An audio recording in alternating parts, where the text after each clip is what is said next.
Welcome to the Catholic Dadcast by Rich Pintang, where we break down all things dad from a Catholic perspective. Now more than ever, we need dads to step up their game. Gentlemen, buckle up and get ready for battle.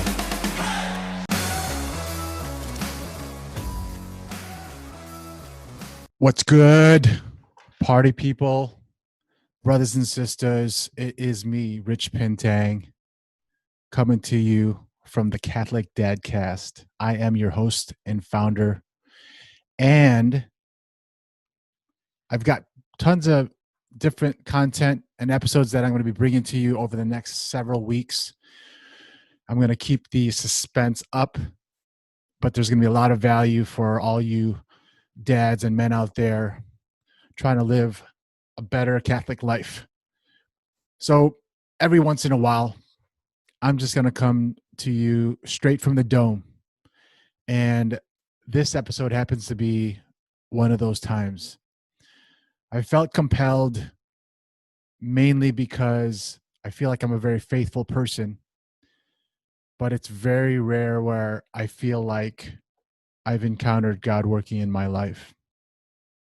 So follow me along. I started off the weekend with, what I consider a Faith Friday. I think it sets the tone for how I prefer my weekends to go. And usually it's almost always somehow, some way family based. In this case, it was a virtual Catholic faith study that we were hosting between myself and two other folks. Shout out to Leanne, shout out to Louis Joseph, who I found out has the same middle name as me. And we put it together, and we felt like this was a good way to nourish those that would be attending. And, given it's still a very young type of ministry, I think the thing we wanted to get out of it was, let's explore what God has for us, and let's explore how valuable our Catholic faith is, and how do we journey together as a flock and pursue our own personal path to sainthood. And that's the way we approach it. And I'm starting to really, really appreciate what each member has to offer. Their experiences, different walks of life, different ethnicities, different age groups. I feel like I'm the old man of the group, but nevertheless, there has to be one. I think I might have to recruit someone older than me, so I don't have to claim that. So here we are on a Friday night, and this, I'm sharing this with you because somehow, some way, it ties into my encounter with God this weekend in less than 24 hours. We were discussing the first sorrowful mystery, the agony in the garden. We were discussing the scripture itself. We were discussing the pain that Jesus was experiencing from feeling overwhelmed, knowing what was ahead of him. We discussed the disciples and how Jesus asked them just to stand watch. You know the saying that we have nowadays? You only have one job. And that's all he was asking there. And sometimes it's very simple. And we talked about how they fell asleep because we feel weak. It's our flesh. And we get that. It's no different than when you're distracted at church. And you're supposed to be there. We're there to celebrate and worship God and say thanks for the week and receive him. but we're thinking about checking the scores, or getting over to watch the football game, or seeing how quickly I can go get my coffee and donuts from outside, or you're getting annoyed by someone that's sitting by you, or your kids that are fidgeting. Well, whatever that distraction is, we get distracted. The disciples got distracted, not once, not twice, but 3 times. Just like we do. We get distracted from our sole purpose here on earth, and that's to love God and love each other. So we go into, I wanted to start it off by kind of keeping everyone um, grounded. And so my opening prayer was, of course, it had to do with forgetting about the week, forgetting about where they had to go afterwards, forgetting about the tasks they had, forgetting about their work, forgetting about the chores, just leaving all that behind and just allowing them to appreciate and be present in the hour where we felt like we were going to hear God's work. And that's where we went. We opened with reading the Gospel of Mark, verse 14, chapter 14, verse 32 to 42. And then we went into the visual representation of the agony in the garden. So we took the verbal and then we took the visual. And so we looked at the type of pain and agony and anxiety that Jesus's flesh was experiencing, knowing what was going to happen, that there was nowhere to run, and it was up to God, and being obedient to what God wanted for him there. And in fact, in the clip, you see the serpent going towards Jesus as he's, prostrate and begging God. And in subtitles, it says, you can't bear the sins of the world, of all of man. You can't. And yet we know how that story ends. And so the passion, the visual passion there, it was a 6 or 7 minute clip. And as that clip went off, we wanted to go more into the content. And there was one person in particular that was very moved from the video clip. And from that, seeing someone in tears, from my standpoint, I wasn't expecting it. And I always try to keep things upbeat. There's a lot that, and I'm talking about tears now, but I also know that we had our share of smiling and laughing, and nevertheless we were together as a family. But to see her moved and touched by somewhat feeling the pain and agony that Jesus was enduring at that time, and then relating to the disciples that were distracted, couldn't follow directions, it led me to believe that's one of the gifts of forgiveness and redemption, and what that cross really means. So it kind of set the tone. Towards the tail end, it was kind of inevitable. We were going to close in prayer, but the discussion came up about the anxiety that everyone had from the uncertainty of the elections. And I've been shut off from that for days now.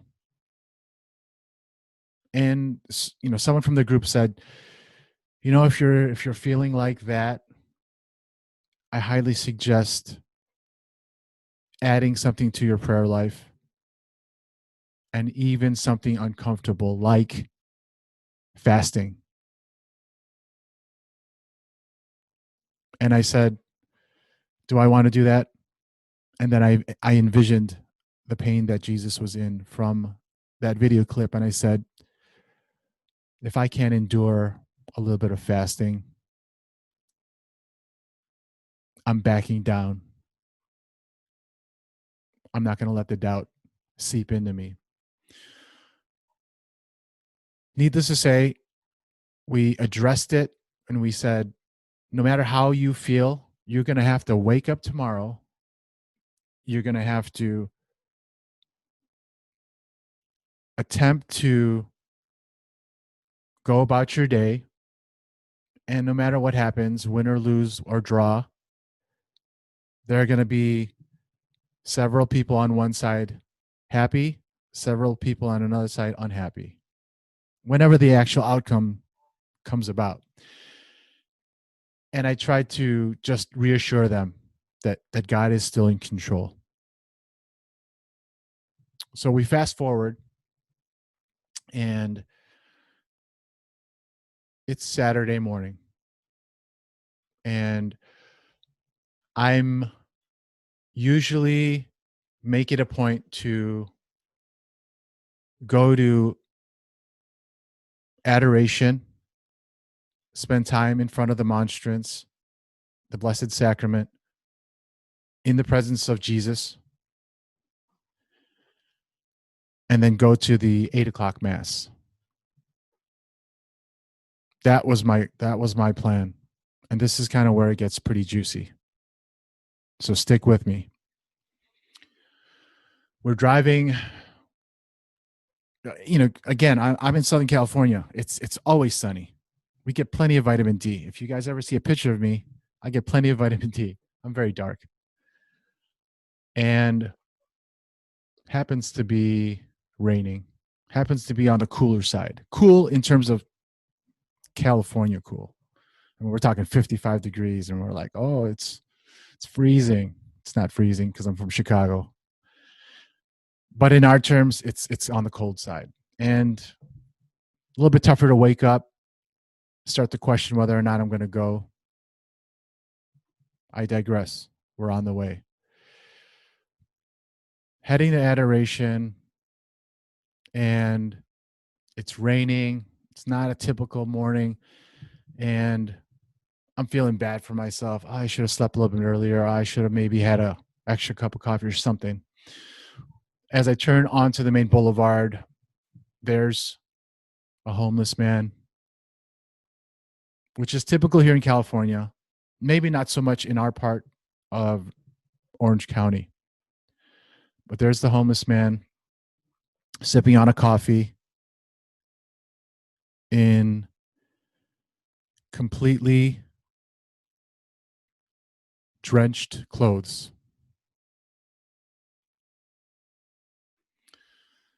Like most Californians, we just drive by.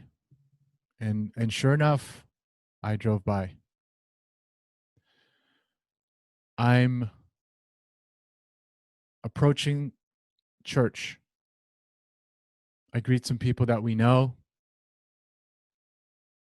We make our way inside. Now, when you walk into Saturday morning adoration, it's very peaceful. It's very serene. It's very calming. And that's what I was expecting, just like at any other time I've been to adoration on Saturday morning. So we genuflect, we make the sign of the cross, we acknowledge that we're in Jesus' presence, we sit. And interestingly enough, during my morning prayers before leaving the house, I looked up, what do people typically do at adoration? And I was curious. I'm a curious cat. And there I was looking at it, and it's, it really says that you're supposed to be present with with Jesus. Some people like to read scripture, others will do a rosary in front of the beautiful Mother Mary statue that's there.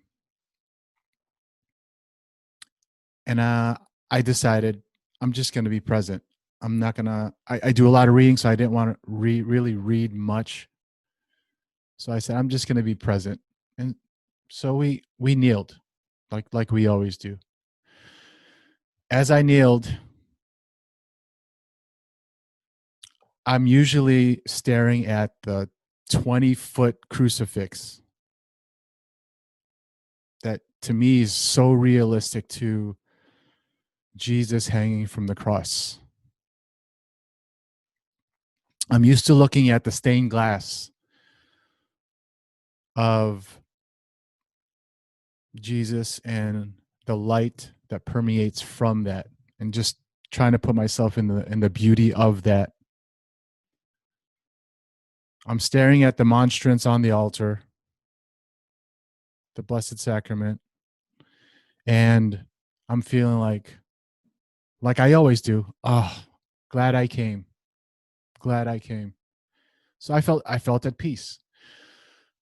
But I also wanted to not be distracted by all the people around partaking in adoration. Just like most of when you close your eyes, your hearing becomes better. And I wanted to be less distracted. So there I was kneeling, thinking about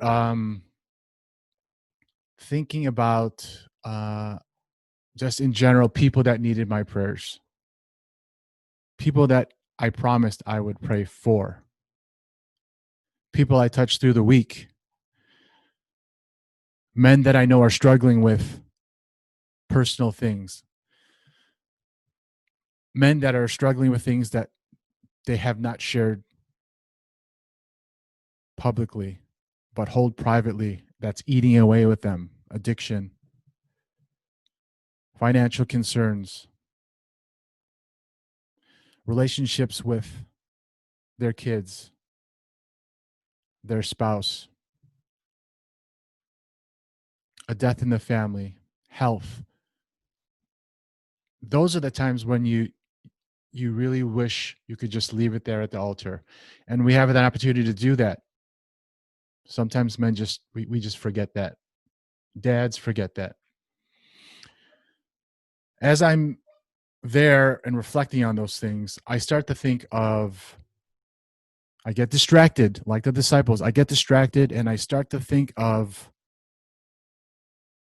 this evening's event, which is we started a traveling Holy Family statue that's going from different households within our local community.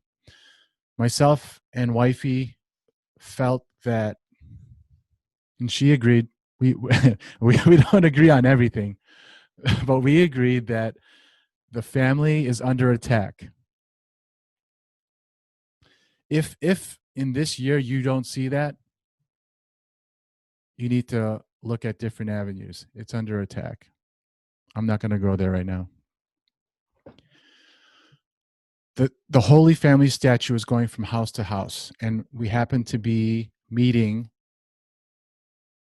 to pray as a family and to encourage husbands and wives and kids to pray daily and to be holy as the Holy Family is. What we're hoping is Dad can look at Joseph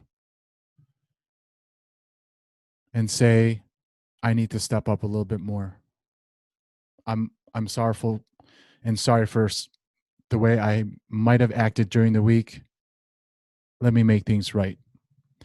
We're hoping moms, wives can look at Mary and can see the peace in her eyes and see how she nurtures baby Jesus. And that the wives can also draw strength from knowing that the gift of our Mother Mary that was given to us at the foot of the cross as Jesus hung there will intercede for us, will also pray on our behalf for our needs and draw us closer to the Sacred Heart of Jesus. Those were our goals. We didn't know how we were going to do it, but we were going to do it. So this is why it's very interesting, because it's going to from one home to another, and as it travels, we want to have a proper welcome. And you know what? Our neighborhood, we like to gather just for the heck of it, because we do enjoy breaking bread with each other. We do enjoy each other as treating each other like family. And the greatest thing about our community is we all believe that it takes a village. It takes a village. I think we've all heard it, but we're living it. I was thinking of how the evening was going to go, because when you have 10 kids running around, it can be very chaotic. They get excited to see each other. We get it, right? Kids are kids. Let them be kids. Let them enjoy each other. It's in some cases, it can be very challenging to keep their attention through a prayer service. And we're okay with that. That's God telling us to be patient. It's another test, whether we believe it or not. We happen to have some gifts for the kids. We're, as parents, we're very, very invested into the upbringing of our children. Very specifically, investing into their faith, investing into their moral standards, teaching them Catholic values. And so through the years, this is just something that we've always done. We happen to have a donor that we know that was kind enough to invest in them also. So that's where these gifts came from. And you know, what I was thinking here during adoration is, I know how kids are. When they get a gift, you know, related to a birthday gift, related to a Christmas gift. So how, you know, the curiosity in me was saying, how am I going to get these guys excited? Or can I get a message to them so that they don't open the present or gift and then throw it on the side of the counter and not value it? And that may very well happen. But I wanted to make sure that at least 9 out of 10 were really appreciated where that was coming from. And they may understand it, you know, later on in life and later on in adolescence and what have you. So I envisioned myself with these gifts, trying to get them all together, because 3 of them are going crazy there. 6 of them are over there sneaking out already. And I wanted to bring them together. And I was thinking of what I would say to them. Again, my eyes are closed at adoration, and all I'm envisioning is the kids coming around, listening to, one of my titles in the neighborhood is Godfather. I'm the godfather to, 4 kids here, 3 kids here. Yeah, I would even say 4. And I was feeling like, what would I say? What would I say to them? And I started to think of, how am I going to make them feel grateful that they're getting a gift when it's not Christmas and it's not their birthday? I was trying to get to their level. And I was thinking of, hey, talking to these kids like, you're receiving a gift. What's the special occasion? What do you think it is? And hearing different answers and all that great stuff. And then I started to think, don't you think that no matter what's in this box, you should be happy that you're getting a gift? Are you grateful? Are you really grateful? And I know I would have gotten so many different answers. I think this is where I think God spoke to me, because out of nowhere,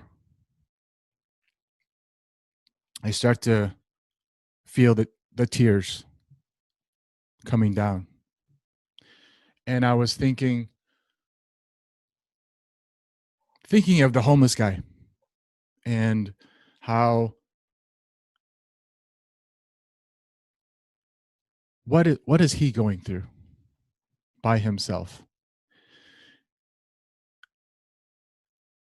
I'm trying to talk to these kids as, when you woke up this morning, were you worried about being freezing cold, or were you warm in your bed? When you got up and went to the kitchen, you probably had breakfast. When you thought about what you might be wearing for the day, you never had to worry about any clothes.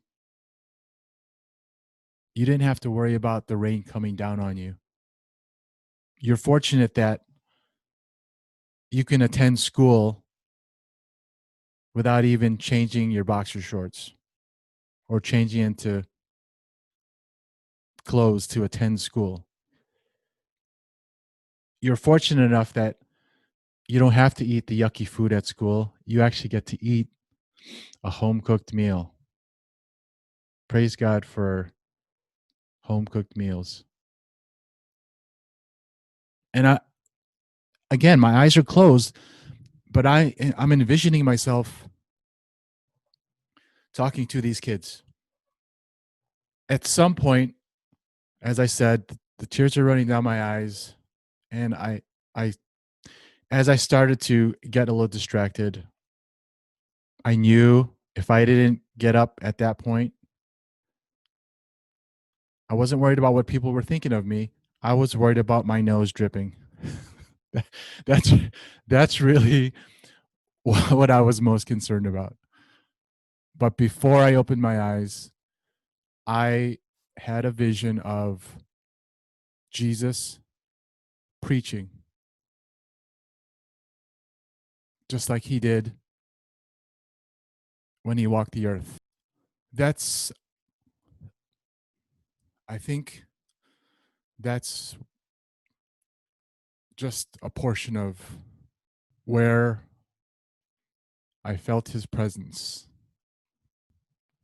So, needless to say, I try to shake it off. I find a bathroom, clean myself up,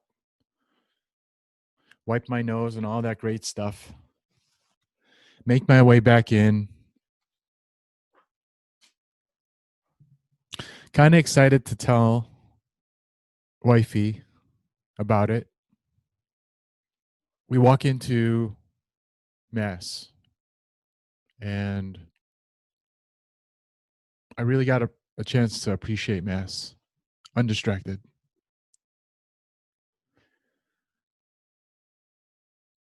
We're leaving Mass. Still gloomy, very rare for California. and headed home, still kind of shook from that experience. I see the homeless guy again. This time around, somehow he resembles Jesus. Long hair, beard, his clothes a little bit resembling the garments worn during Jesus' time. And I'm just, at that point, I'm just thinking, you've got to be speaking to me. On an ordinary day, we're we're we're probably going to pass people like that. And then you think about what the corporal works of mercy tell you. Feed the hungry, give drink to the thirsty, give alms to the poor, shelter the homeless.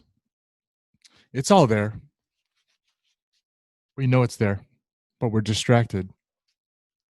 And sometimes we're numb to when the good Lord is actually talking to us. That homeless man probably has been in our community, and I probably never realized he was there until now. So it made me think the stresses and struggles, the trials that we think we have pales in comparison to others that are around us. What I think I'm getting from it is I still need to have an attitude of gratitude. I think I still need to learn how to count my blessings and take inventory of how fortunate I am, which I do often. But it can always be worse. It's really one of the messages that I can't help but share, and why I felt compelled to share this with you guys. Whatever you guys got going on, dads, I get it, because we wear so many different hats, and you just get rapid fire with responsibilities. But stop going through the motions. This is one of those days where if I sat it out and I started to feel bad for myself because it's so wet and cold outside, and I just want to stay in and watch college football, get another hour of Z's, I could. But you really don't know what you might be missing if you spend time with Jesus. He gave up everything for us, and so I'm forever indebted. The moral of the story that I've gotten from in less than 24 hours is, we may think, and I may think, that he's not listening. We may think that we're walking on our own. It's never the case. So whenever you happen to hear this, or you feel compelled to share this with someone that might have a light bulb moment, just remember, be faithful. Just be faithful, because no matter how heavy the cross that you're carrying, financial, health, relationships, parenting, garbage media, television, no matter how heavy that cross is, he will never leave your side. I'm going to have to end it there before I lose it. But as I say, define your path, ask Him for it. And no matter what the results are, we give God all the glory.